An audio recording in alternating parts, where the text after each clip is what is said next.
Bom dia, saudações tradicionais.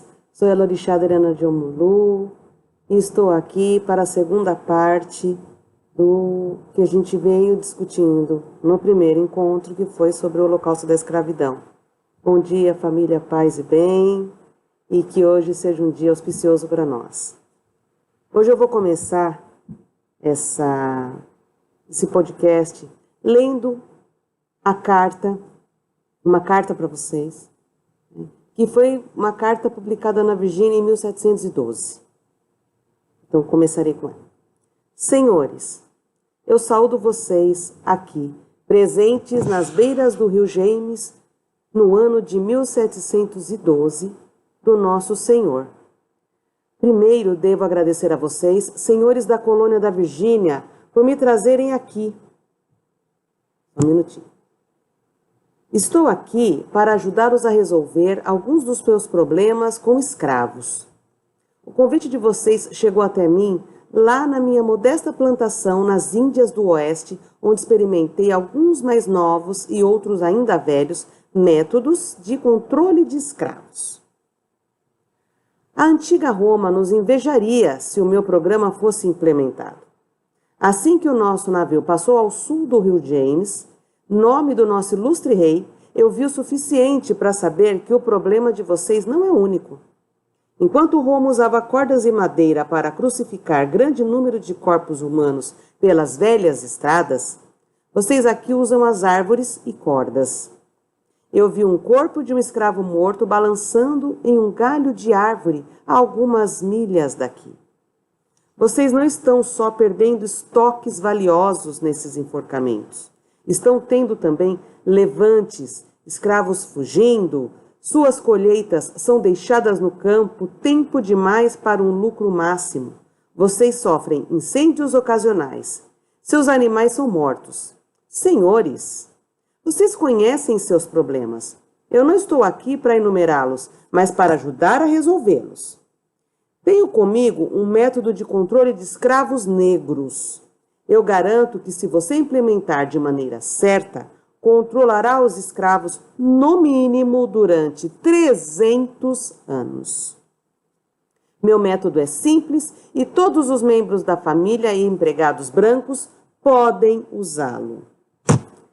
Eu seleciono um número de diferenças existentes entre os escravos. Eu pego essas diferenças e as faço ficarem maiores. Exagero-as. Então eu uso o medo, a desconfiança, a inveja para controlá-los. Eu usei esse método na minha fazenda e funcionou. Não somente lá, mas em todo o sul.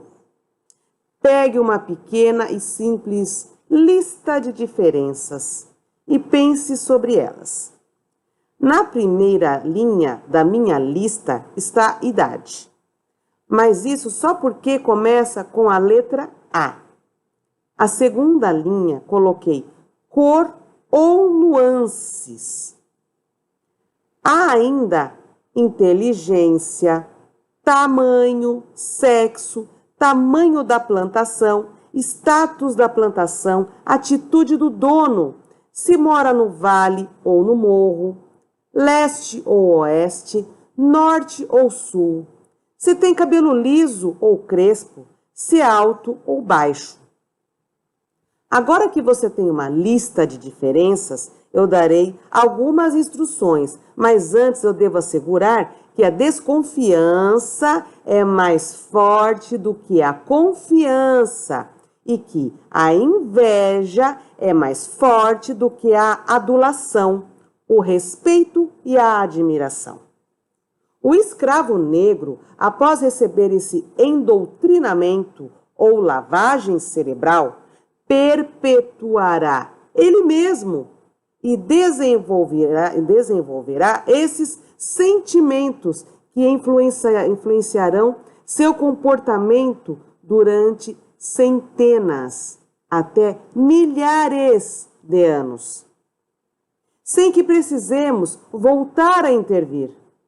A sua submissão a nós e a nossa civilização será não somente total, mas também profunda e durável. Não se esqueçam que vocês devem colocar o velho negro contra o jovem negro. Vocês devem jogar o negro de pele escura contra o de pele clara e o de pele clara contra o de pele escura. O homem negro contra a mulher negra. É necessário que os escravos confiem e dependam de nós. Eles devem amar, respeitar e confiar somente em nós. Senhores, essas dicas são as chaves para controlá-los. Usem-nas. Façam com que as suas esposas, filhos e empregados brancos também as utilizem. Nunca percam uma oportunidade. Meu plano é garantido e a boa coisa nisso é que, se utilizado intensamente durante um ano, os escravos por eles mesmos acentuarão ainda mais essas oposições e nunca mais terão confiança em si mesmos, o que garantirá que uma dominação quase eterna sobre eles. Obrigado, senhores. William Litt. Então, por que nessa segunda parte que eu estou tratando sobre o holocausto da escravidão, eu trago essa carta? Para a gente compreender o tamanho da Maafa, o fosso que a Maafa cria. Lembram? Maafa, violência, né? Despersonalização, desidentificação, desumanização. A Maafa se baseia não em questões que são intuitivas do achismo, é uma técnica.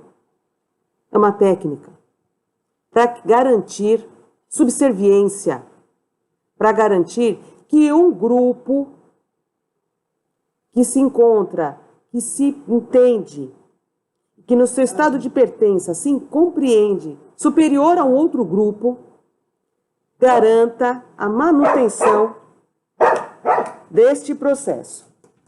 Desculpa, gente, casa, cachorro, aquela coisa. Então, a gente está falando disso. E essa carta, qualquer semelhança com o que vivemos, é mera coincidência. Nós estamos falando de um holocausto que se deu, né, e repito, de forma violenta fisicamente, espiritualmente, mentalmente, emocionalmente. Então, quando a gente pensa em todo o processo de escravização, quando a gente pensa em como hoje a gente tem índices de homicídio de homens negros, de mulheres negras, um índice de pobreza maior para a população negra, a gente vê teorias da pigmentocracia, do colorismo, que coloca uns em situação de mais sofrimento que outros. A gente não está falando nada além do que a Maafa. Porque tanto os que foram escravizados e traficados para cá, como seus descendentes até o presente momento, sofrem com o racismo. Uns mais, outros menos, mas sofrem com racismo.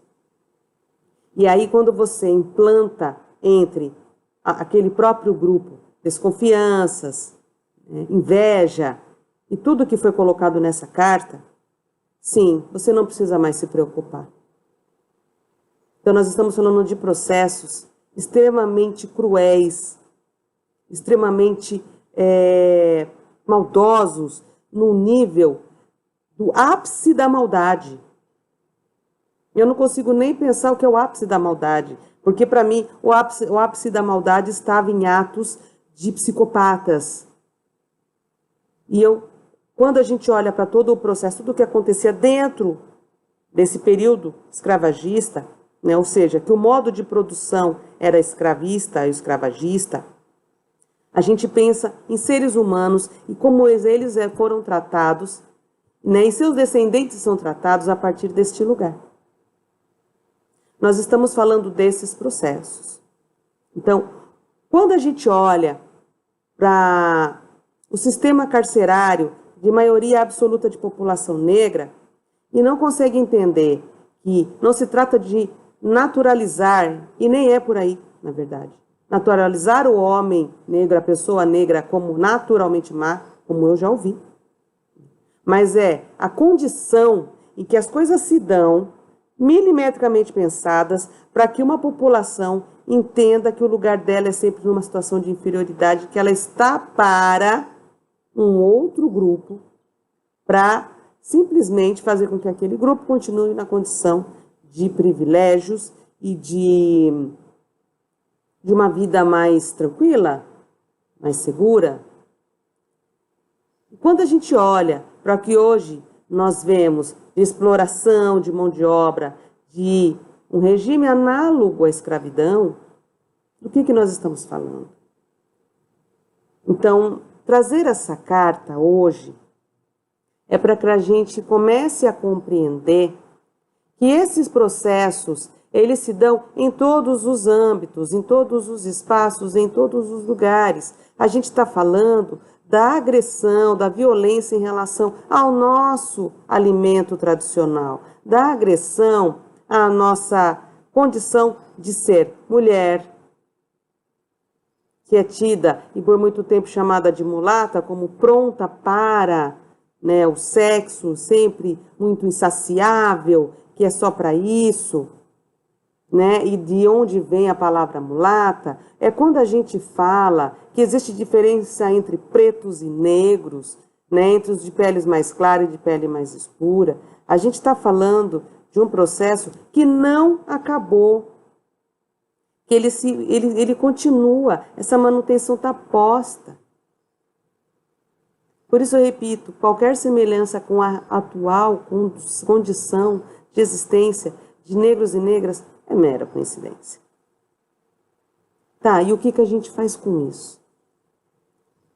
Se a gente está entendendo, será que a gente está entendendo? Vamos imaginar que nós entendemos o que está acontecendo.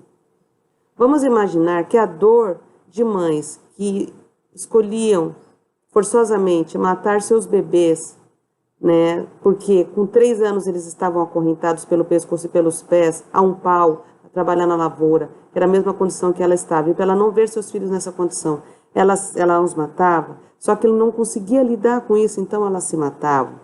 Ou com aqueles que se matavam, para que Ori pudesse voltar ao grande mar, fazer a travessia do grande rio e voltar à massa primordial, e que aí os seus escravizadores cortavam suas cabeças para que nem Ori voltasse para a massa, né, pudesse fazer o processo de retorno.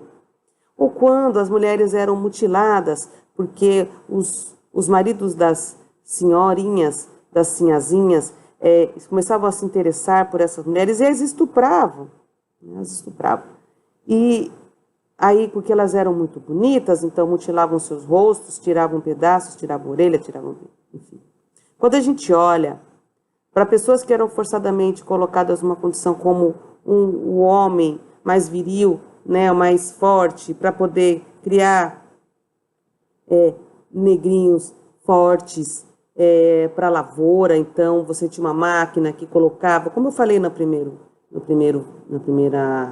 nosso primeiro encontro, né, para poder cruzar e dar esses filhotes mais fortes, bons para a lavoura. Tudo isso a gente está falando de gente. De gente. Então, que processos que vocês conhecem ou conheceram, escravagistas, que fossem tão cruéis ou mais que isso, e que se perpetuam? Porque o que está colocado nessa carta? Alguém já viu isso acontecendo hoje? E não tem mais. A fazenda, nesses modos, tem trabalho escravo, sim. Porque jornada 6 por 1 é um trabalho escravo. O 7 por 0. Ou a pessoa trabalhar 24 horas, trabalho escravo. Né? Para que uma parcela pequena da população consiga se manter em privilégios. Tá, mas e aí, Adriano? A gente tem toda essa informação e faz o que com ela? Divulga, conscientiza, entende o seu lugar. A gente precisa entender o lugar que ocupamos. E a partir desse lugar que a gente passa a ter consciência do lugar que ocupamos, o que a gente pode fazer para transformar? Então, os movimentos negros, eles não se dão a partir do momento que eles se institucionalizam como um movimento. Porque todas as insurreições, né, as rebeliões foram movimentos.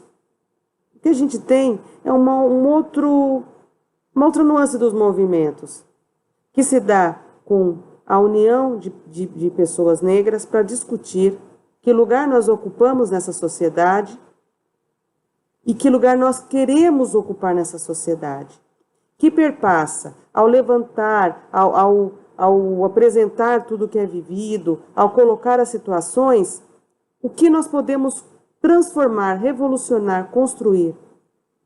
Então, o movimento negro surge discutindo que país, que sociedade nós queremos para nós. Como ela está posta hoje para nós e o que nós queremos dela.